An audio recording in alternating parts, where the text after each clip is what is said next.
Welcome to the Parsha Themes Shir. This week it's Parsha Lech Lecha, and it's dedicated for the Refuah Shalema of Moshe Shimon ben Leah Esther Chaya Halevi. So in the very first verse, the Torah says, "Vayomer Hashem el Avram Lech Lecha me'artzcha me'moladetecha me'beis avicha el haaretz asher arecha." And Hashem said to Avraham, "Go lecha, from your land, from your relatives, and from your father's house, unto the land I will show you." As the commentators note, the word lecha is extra. It could have been just lech, instead it's lech lecha. What is the significance of the word lecha? So lecha can be interpreted in various different ways. First of all, we could say for yourself. In other words, for your own growth and personal development. In other words, go out from your mindset of limitations to one where you feel no boundaries to carry out your infinite potential. According to this, Lech Lecha is a journey into insecurity, since Avram was told only to go to the land I will show you, without specifying exactly where that was. Only when we make such a journey into the unknown can we say we have complete emunah and bitochen, faith and trust, that we trust in God's plans for our lives and that we have confidence He is leading us to the place which can best elevate us at that moment. Or lecha could mean to you or yourself. In other words, to your own inner essence, to be true to your pure soul and its longing for spirituality. As we know, our souls inside us are pure and they are connected directly to Hashem, to God. In other words, this could mean go to your true higher self, the self you could never reach on your own. So through these words, God made Avram into a person who could progress beyond his own abilities. Now, the flood introduced into the world the possibility to correct wrongdoing and remake our lives even after committing what would otherwise appear to be fatal mistakes. Now, when God told Avraham to go to you, He made it possible for us not only to return to our original selves, but to return, so to speak, to our authentic, fundamental selves, the selves we never even knew existed, constantly uncovering new and infinitely higher vistas of our innate divine personality and connection with God. Now, lech lecha, can also mean with yourself.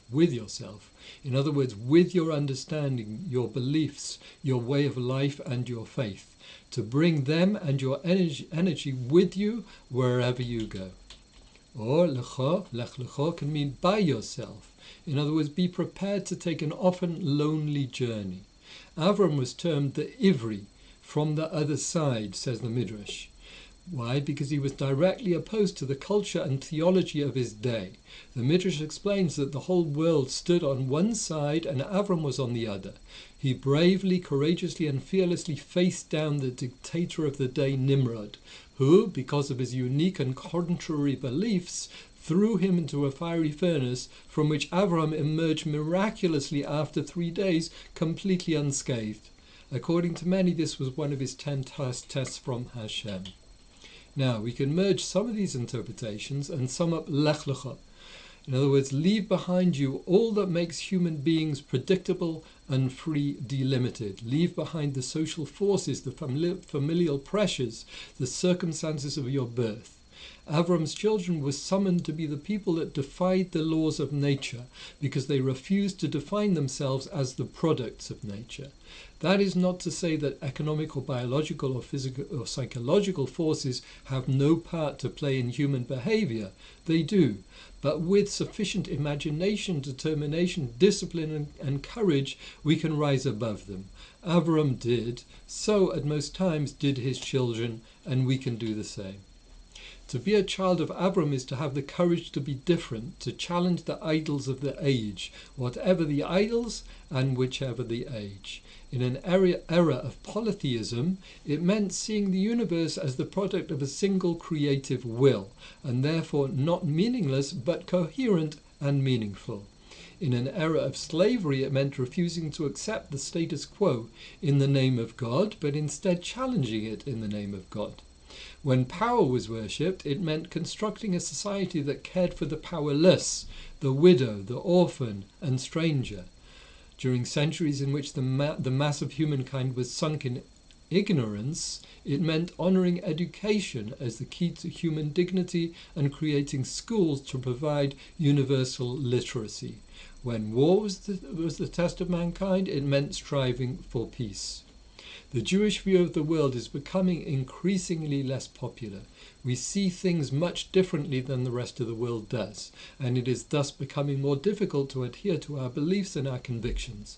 But we must continue the mission of Lech Lecha, to continue our spiritual journey, even if this requires us to travel alone. We are to muster the courage to swim against the cultural tides, to oppose the prevailing zeitgeist, to stand against what everyone else mistakenly assumes to be right, just, and moral. We must fervently uphold our values, our definitions, our priorities, our beliefs, and our principles, even if this places us on the other side of the rest of the world. And that is by Rab Jonathan Sachs. Now, we talk about Avram's tests and our own also. So the Mishnah in Perkei Avos teaches that Asar Nisyonos Nisnasa Avram Avinu v'Omad b'Kulon. Our forefather Avram was tested with 10 trials, and he withstood them all, to show the degree of our forefather Avram's love for God. According to the Bartanura, 7 of these tests are found in our Parsha Lech Lecha. Every test is clearly for the benefit of man alone, though, as Hashem obviously knows if the person will pass the test or not. The Orah HaChaim on Bereshis asks why Hashem tested the first couple with a snake, and suggests that ultimately it is in man's best interest to be challenged, and pass the test, of course.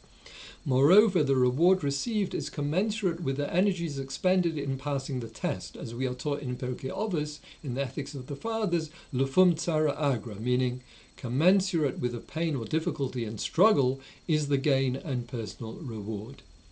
The very term nisayon, meaning test or trial, comes from nes, meaning banner. Each triumph over a test elevates the individual. Without the test, there is no personal advancement or growth.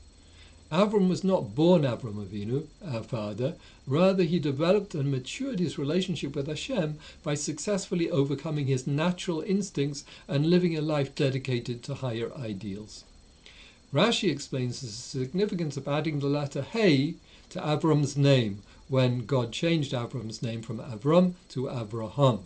He added this letter Hey, which has the gematria or numerical value 5, signifying Avram's ability to control and master morally his 5 organs, his eyes, ears, and the procreative organ. Avram grows into Avraham. The verse Ko Yezarecha, thus shall be your seed, can be interpreted as saying that so too will your children possess the ability to rise above their challenges and pass their tests. This may be seen from the Midrash that attributes Yosef's ability to flee and run outside and thereby pass his test concerning Potiphar's wife to the merit of his great-grandfather Avraham, regarding whom we are told similarly, V'yotzi oso achutza, Hashem brought him outside. So there's this direct link between Avram Avinu and Yosef, and Avram Avinu's qualities were passed down to Yosef. Now the next theme, Avram and Lot separate, but Avram still rescues him. So the shepherds of Avram were arguing with those of Lot, and so Avram and Lot decided to separate. Vayisa Lot mikedem, and Lot travelled from the east, but it can also be explained to mean from the original one, Kadmon, in other words, from Hashem. Lot was effectively declaring, I want neither Avram nor his God. V'yavo hapolit, and the fugitive came and told Avram ha'ivri. Why is it in reference to Avram's involvement in this war to rescue Lot, his nephew, that he is called ha'ivri? It is said that it was this quality that prompted the fugitive Og to bring Avram the news of Lot's capture. We might have wondered why this individual felt it was so important to inform Avram of what had happened. What did he expect Avram to do? 4 powerful militaries who had joined forces had taken an entire city captive, including Lot, his nephew. How would Avram help? But this messenger Og knew that Avram was the Ivri from the other side, and that he had unparalleled tenacity, conviction, and resolve, even in the face of staunch and overwhelming opposition. The same strength and courage that led Avram to oppose the entire world's theology led him to do whatever it took to save his nephew Lot. Just as he was not afraid to stand up to Nimrod, the powerful king who threatened to kill him for rejecting polytheism, Avram was likewise prepared to rescue Lot, even if this necessitated fighting alone against 4 mighty armies. Og, however, was acting in his own selfish interests, because by telling Avram his nephew had been captured, he planned to take his beautiful wife Sarah for himself once Avram had been defeated in battle, a battle in which he was completely outnumbered. The terminology ha'ivri, from the other side, is relevant in another aspect too. Lot did not end up in Sodom by accident. After his shepherds quarreled with Avram's, and Avram realized that they needed to part ways, Lot chose to settle in Sodom, knowing full well the kind of people whom he was joining, and the kind of corrupt, sinful society he would be living in. By making this choice, Lot switched sides. He moved from Avram's side, the side of morality and godliness, to the side of Sodom, the side of greed and decadence. Lot chose wealth and fertile land over morality and ethics. He may have thought he could stand firm in his principles against the moral bankruptcy of idol worshippers and deviants, but he was mistaken. Upon hearing of Lot's capture, Avram could have said to himself, Lot joined the sinners of Sodom, so this is what he gets. It's tragic, it's sad, but there's nothing I can do. However, Avram did just the opposite. Despite being Avram ha'ivri, despite his firm, unwavering religious and moral principles, he did not hesitate to go out and rescue Lot, even though he had turned his back on those values. Lot had turned his back on those values. Vayishma Avram ki nishba achiv, and Avram heard his brother had been taken captive. The verse states that Lot was his achiv, his brother, even though in reality he was his nephew. But the inference is that when a Jew is in trouble, we do everything we can to help, no matter how different he is from us, no matter what side he's on, no matter his beliefs, no matter his politics. We are all brothers, part of one family, and we must always be there for one another, regardless of our differences and disagreements. Now, Avram was demonstrating that when it comes to family, we don't leave anyone behind, even if it means relying on a miracle, as Avram did, and even if it means that by doing so his merits, which he would need to survive in the future, would be depleted. So Avram immediately mobilized a very small army with which he launched an attack against the marauders, and with Hashem's help he miraculously rescued the people of Sodom, including his nephew Lot. Now, God overturns nature and does miracles for Avram and his associates. So in the course of the battle of Avram against the 4 kings, such were the miracles that Hashem did for him that his fame became even greater throughout the region and throughout the world. In the battle, whenever Avram picked up earth to throw it, it turned into bows and arrows which directed themselves against the enemy. However, when Nimrod shot arrows, they turned into dust. That's according to the Midrash. That was the amazing miracle that Hashem performed for Avram in this war. Now, miracles were also done for the king of Sodom, who escaped alive from the notorious tar pits which he had fallen into in escaping the battle. This was in order that people who heard of this miracle would retroactively believe in the miracle Hashem had performed for Avram by saving him from the fiery furnace which Nimrod had previously thrown him into in Ur of the Chaldees. By refusing to bow down to idols, this had been an awesome test of his emunah and loyalty to God. Now, transforming to descent into ascent, there are no wrong turns. The first challenge Avram faced in the Promised Land was the famine that set in immediately upon his arrival.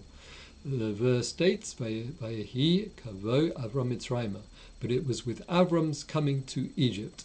Against the view of many of the commentators, Ramban Nachmanides speculates that this was a bad move. Avram and Sarai should actually have stayed put in Canaan, later Israel. They should have had more trust in God. So, instead of being allowed to pursue his monotheistic revival in God's promised land, Avram was thrust into the world's most prominent bastion of paganism. How ironic it must have seemed to witness this ambitious monotheist suddenly reduced to seeking the mercy of a cultural environment that mocked his every ideal. And yet, even this was part of their journey. Even if it can be considered the wrong choice, their error made them yet greater. Their descent took them higher than they could have ever have reached had they never made such a descent. Because in a miraculous reverse of fortune, Avram soon had the Egyptians begging him for mercy, and shortly thereafter returned to the land of Israel with greater wealth, with a greater reputation, and accompanied by Hagar, the Egyptian princess, who would in time become the mother of Ishmael, his first child. It thus became retroactively clear that this apparent regression was actually a further stage in Avram's progression towards his goals. Avram's early life emphasizes the same point. Avram was born into a family that worshipped spirits, demons, carvings of wood and figures of stone, in a city filled with temples of the sun, the moon, the stars, and a host of other gods, in a world where anyone who knew the truth of the one God was hiding in a cave. As Maimonides writes, the Rambam, he too worshipped along with them. For how long? One midrash says at 3 years old Avram recognized his creator. Another says he was 40, yet another says 48. Most likely he started young and took 40 or so years to piece together the entire puzzle. Nevertheless, and this is the important point, when Avram was old, it says he was ba yomim, come in 2 days, which implies he entered into every day of his life with his entire being and got everything he could out of it. He lived for 175 years, and all of them were perfect, all were complete. For a significant chunk of Avram's life, he was in darkness, but because of what they led to, even those early years were considered complete and perfect. This applies to all our lives. In truth, there are no descents in God's world. There are no wrong turns. Eventually, every wrong road takes you closer to the truth. Now, the Jewish nation compared. God told Avram, "V'samti ezeracho ka'afar haaretz." I will make your offspring like the dust of the earth, so that if anyone could count the dust, then your offspring could be counted. And then, "V'yotzi achutza habedno hashemayma." And God took him outside, and he said, "Look toward heaven and count the stars. If you can count them, that is how your descendants will be." Now, there are several interpretations. After his victory over the invading coalition, Avram was concerned that his miraculous victory in battle was his full compensation for his accrued merits, thereby supplanting the other rewards God previously promised him, namely offspring and the land of Israel. God thereupon reiterated his promises to Avram that his nation would shine like the stars. Although the plain meaning of the comparison is that the Jewish people will eventually be as numerous as the stars, at least cumulatively throughout all the generations, but its metaphorical meaning is that they will sparkle like the stars. Their light is so bright that even those walking in the thick of night will not stumble. We are all Avram's shining stars, possessing sufficient moral and spiritual fortitude to prevent those around us from stumbling and to exert a positive influence on them. The comparison is not necessarily in numerical terms at all, but rather just as the stars are otherworldly, so are the Jewish people beyond normal physical constraints, our very survival being miraculous. And similarly, just as dust outlives those who tread on it, so Israel will outlast the nations who persecute us. But another interpretation warns that when we do Ratzon Hashem, the will of God, we are above all others like the stars. However, if we disobey God, then we will be trampled like the dust. Elsewhere, the Jewish people are compared to the sand. And like the sand on the seashore, says the verse. What is the connection? Each grain of sand on its own gets blown around by the wind and kicked around by those walking on it. However, when you stick the grains of sand together with water, for example, as one unit, they become strong and powerful. The same is true with the Jewish people. On our own and divided, we are not that strong. But when we have achdus, unity, then no one can stop us. Also, the waves in the sea are a metaphor for all the mighty nations surrounding us that are forever trying to engulf us and destroy us. As we say in the Passover Haggadah on Seder night, in each and every generation they rise up against us to destroy us. The Jewish people, with the power of God behind us, are like the sandbank at the seashore that prevents those mighty waves from coming ashore and doing great damage.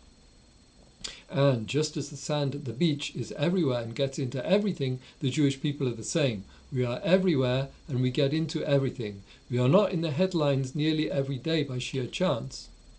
But we Jews are not just everywhere, we are forever.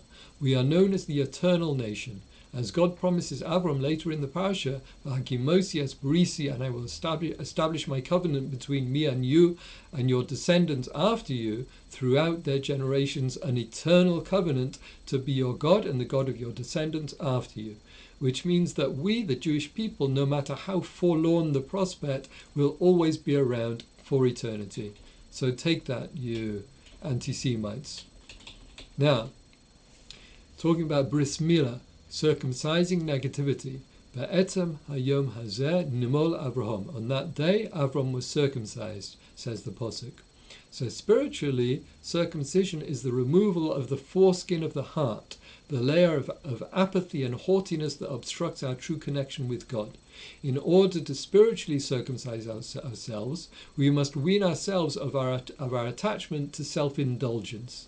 It is usually not so difficult to renounce obvious or coarse material gratifications. It is harder to wean ourselves of more subtle attachments, whose negative effect on us might not be so apparent. Therefore, God has promised to complete the process of spiritual circumcision for us.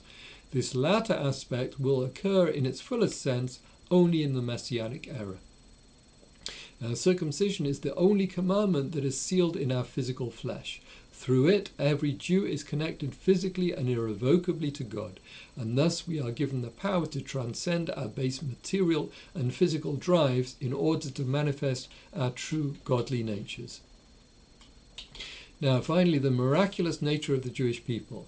When Hashem told Avram Avinu to gaze up at the stars and attempt to count them, the Torah tells us that he was inside his tent and Hashem took him outside to look at the stars.